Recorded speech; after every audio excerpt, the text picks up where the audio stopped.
arriving at my latest and greatest investment property, and it's in a beautiful neighborhood that's completed. So normally you don't get the chance to build a new build property from the ground up in a neighborhood that's already pretty much done.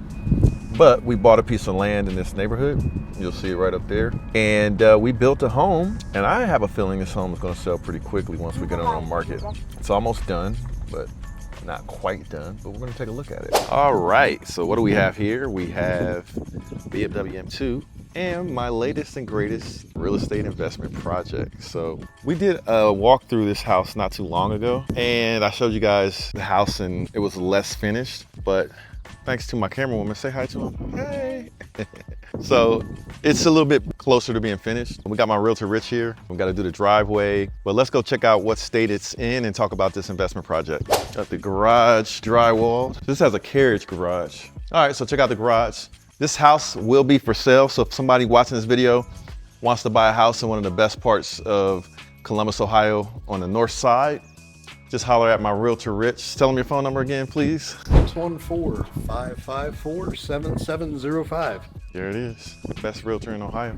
This house is the last lot in this part of this neighborhood. Now, there's other parts of the neighborhood that are still being built out. Beautiful neighborhood. Now, the houses across the street, that was a former Parade home site. So when they first introduced this community quite a few years ago, all the builders came in and built all these homes, and they're all up along that side of the street. Oh yeah, there's a golf course on the other side there. Wraps around this neighborhood.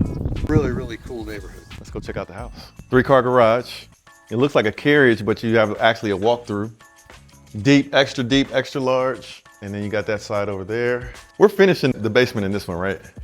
Yeah. Okay, that basement's gonna be spectacular. Wow, this to me has more of like that wow factor as soon as you come in. I love the built-ins. So this home, if you watch the other video, this home is built for a different audience. This home is built primarily with the idea of being a ranch property, someone who wants that first floor living. It could be a family, that's for sure. There's plenty of bedrooms and plenty of everything. Could be an empty nester that wants to be close to a golf course. Really depends on the person that buys the home. You know, this one's a much lower price point than the other house that we talked about. This neighborhood houses go for roughly Anywhere from $750,000 to $1.2 million. 750 to 1.2. So this one's gonna be in the Probably 800, 900 range. okay, nice. So stay tuned. We'll let you know the numbers once we get done. Look at all the lighting in here. That's great. So we're in a trim stage now, but we still gotta do flooring. Still gotta finish the basement, I'm assuming. Putting in the cabinetry right now. But I like this house. I got a good feeling about this one going on the market. Trim's been going a little bit slow on this one, but it's getting there. They got the flooring here to put down, so they're getting it acclimated to the house. This is like a light colored flooring. Probably matching that a bit. Yeah, I haven't seen it, but my guess is kind of later. Check out this gas fireplace right here. I love the mantles. Gas fireplace. You got something on that side as well as this side. With the drawing on there, it's something I would do. Check it out. We got our official drawing right there too. All right, cool. Okay, so let's start up here at the front. All right, we're gonna go to the Came front. in through the garage. Yep, came in through the garage. Front porch is nice and big too. Check it out. Put a rocking chairs or two. Sit out here and then hear people yell "4" from the golf course. As I said, these homes over here, a lot of these homes are custom. Custom homes. The backyard in one of these houses alone, just the stuff in the backyard is over $600,000. Just the like finishings that they put in there. Yeah, the finishings they put in the backyard. Over 600,000. Yeah, the house just sold. That's how I know that. Wow. All right, so Kind of wild. Now, the house next door just sold. okay. So that was the next to the last one being built, and this is the last one being built in this part of the neighborhood. So you know what an investor always does when the realtor says that house just sold next door? The investor always says, how much did it sell for? So They bought the house and then they put some customs in it okay. So their price point probably a little lower. in the 8s. Oh, not bad. That's more than I thought it would be. Nice. I like this hardy plank. Now, similar to the other house, you have this big, huge open foyer, but a whole different reason for it, and that's just to get that entry feel. That's not necessarily a reception area or anything like that. So it could be a bedroom, Bedroom or an office, could be an office. but it's got a bathroom on it, so. You've got a closet and you've got a bathroom, but that's a Jack and Jill bathroom that also serves as the general bathroom for the house. Oh, okay, so it's Jack and Jill shared bathroom for the guests, like if people come in, share bathroom for the house. I like the shower, nice. Alrighty, so that's bedroom number 1. This actually carries through laundry. Linen closet right there. Laundry room right here. We're all on the first floor. Master closet connected to the laundry is a nice feature. So lazy guys like me that don't want to walk to a basement to do laundry, right there. And it's right here to the bathroom. So come home from work, throw your clothes right off, take a shower. I like the sitting bench right there. You get the sit-in shower, a little bit larger shower actually than what's in the other house. Geared towards if someone has an impairment that needs a little extra space. Nice. I personally deal with that in my household. And this is the master bedroom. I like this. For me, this is perfect size for a master. I don't need anything bigger than this. Tray ceilings. You'll notice in this one, the master Has a walkout. Yeah, opens up to the covered porch. very nice. Go out in the morning, read a book, Yep. do some yoga. I like this. We'll move you in. Just what you need is another house. Right. Back into the great room from off the master. So we have 1 bedroom in the front, 1 master. It walks out to the back. Living room. Check out this bedroom over here. This is the formal dining room's breakfast area. Got a little bedroom with its own bathroom back here. Look at the towel in that bathroom. Nice. That bathroom's nice, right? So this house was actually built around the outside covered patio. Okay. You start with covered patio and then you build the house around it. Okay. Yeah. Beautiful view in the back. I like it. As an example, there's even a dedicated outlet in the garage to charge Your cart. to charge a golf cart. Pantry's huge. It's a giant pantry. Store all your Kellogg's cornflakes. It goes around the corner. Oh, it goes around the corner. Wow, you can put everything you need in here. This is my highlight for this house, is the basement. I feel like this basement in this house can be a wow factor. So this actually has 2 storage areas, a storage area off of here, storage area off of there. Nice little storage area back there. We're not covering as much square footage here because again, it's a different house. It's still nice space. So you got a living area here, Got a little kitchenette. I like this basement. bathroom. Bathroom back here. Bedroom with a nice little egress that doesn't even need the little fake plastic thing. You just walk right out. I like that. That's what they're putting in the basement as far as flooring goes, so it'll be similar. So this will be a 4-bedroom 4-bedroom. Yep. or 3 with an office. Yep. Yeah, buddy. You can make a huge another bedroom here. Look how big this space is. Storage space, but you can make a huge bedroom in there or a gym. And that's the small space. The big space is back here. Wow. You could do a whole nother house down here. Well, you figure in a ranch property, the basement is as big as the upstairs. With that framed, what should we do? Should we do something with that? Well, originally, part of the finished basement was gonna be here. Decided to go a different route. Yeah, drywall it maybe. You could easily put a wine room down here, and I mean, this is huge. I'd go ahead. Almost put a soccer field down here. Yeah, I put a drywall that since it's framed, and then let them figure out what they want to do with it. But it'll look like it'll make the light bulb pop off in the buyer's head. It's huge. Or you can do what's called permanent finish down here. Just come in and spray Black it out. Yep. black it out, And paint the walls. paint the walls, and away you go.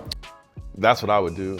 So there's a lot of things that can be done here to increase the perceived value without necessarily Spending a being whole that lot of money. expensive. Yeah. Spend $5,000 down here. You paint up top with what's called dry fall paint. That gets everything. The cost of doing all the utilities and everything else in this room is kind of expensive.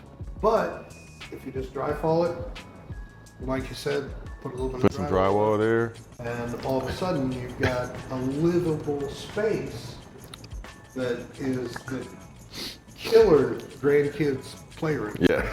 Yeah, exactly. That's what I would do. Like if I bought this house and I was gonna flip it, I'd be looking at this as a gold mine. Or you set it up as a workshop, which is what I'm doing with mine. Great idea. This is one of the beautiful things about when you build in Ohio, we get to do these great big basements. Like my house in Florida, it's a $650,000 house, And I love the house, but if I could do a basement in that house, man, it would be so, that 650 would be like a smashing deal if I could do a basement this size. But in Florida, you have the problem of water. Yep. So if you're somewhere where you can't do basements, and you're thinking about moving to Ohio, when you look at the price of the home, they're already competitive.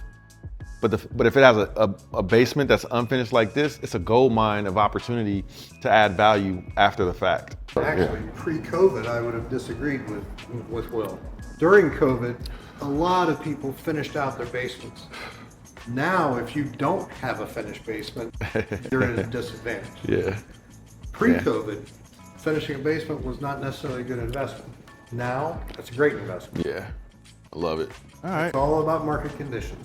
So we'll go upstairs and talk about this as an investment property. All right, so in case you missed the first video where we walked through this home and talked about it as an investment property, this is a new build from the ground up. We bought the piece of land and we built the house from the ground up. We have the builder as an investment partner, project manager, the bank, myself, and then Rich as the realtor for this project. But Rich, with his connections, connected me to my partners to make this happen. So goals, if someone wanted to do a project like this, what are some of the things you would tell them? The first video we did was kind of over the top house, and that fits that area. This house is a little bit more realistic. To do a project like this, the key thing is the people that you put together. Because without a good investor, you don't have money. Without a good builder, you end up with a crappy house. Right down to an architect, to all the people that come into it are really key. Now with the advent of AI, maybe someday robots will build this house. But right now, the people build the house. I mentioned earlier, we had a little bit of trouble getting the trim in. That's because the trim people aren't necessarily the right people, and if they don't pick it up, then you got to get better people. And I don't care if you're building a house or you're building a software company or you're running a boat on a river as a tour boat. The people that you assemble are the key part of it. The bank that Will's using on the note. Same bank that I use. They have to want to do a project like this. And they have to want to do it with Will. Well, Will's done a lot of projects with that bank, but this is a whole different animal than things that he's normally done, buying rental properties and those kind of things. Right. So you have to make sure you find a bank that fits, you find all the partners that fit, and then you find the workers that fit on top of it. This one has a little bit smaller profit margin. In a house like this, the margin's a little bit smaller, so the people are even more important. You don't have as much room for error. There you go. Not much room for error. But these types of projects are possible when you bring the right team together. And for me to be involved, I have the right realtor that I trust to help me do this and get the right partners and then sell it. So we're at the point now where we just got to get it finished up, do the exterior landscaping. And I apologize for my allergies. All of a sudden they just kicked in. So thanks, Rich, for showing us the house. And once it's all finished up, we'll do a final walkthrough and show you guys the finished results. I want to talk to him about one more thing. I said to find the right people. Also, don't try to fit a round peg in a square hole. So let's take a pan around and look at the backs of these houses. I told you across the street, the guy has almost 600,000. Now he's on the golf course, okay? But if you notice, all these have beautiful backyards and all of the additional building that has taken place outside of the house itself. So therefore, if you're building a house here, and the other thing to notice, ranch, two-story ranch. Across the street, which you can't see from the camera, ranch. There's another ranch on the other side of that. So I wonder why we built a ranch. And with this patio, this covered porch, when it's done, we'll have additional living space that you can use out. So again, you're putting a round peg in a round hole, not trying to shove a $2 million home on this lot, which would fit. Right. You know, it'll fit. But that's not what you want to do here. There's ranch property there, ranch property next door. If there's a whole bunch of ranches, you build a ranch. I like this house. I think it's going to sell quickly. The neighborhood is beautiful. I think this is going to be a home run if you ask me. So stay tuned. Let's make it happen.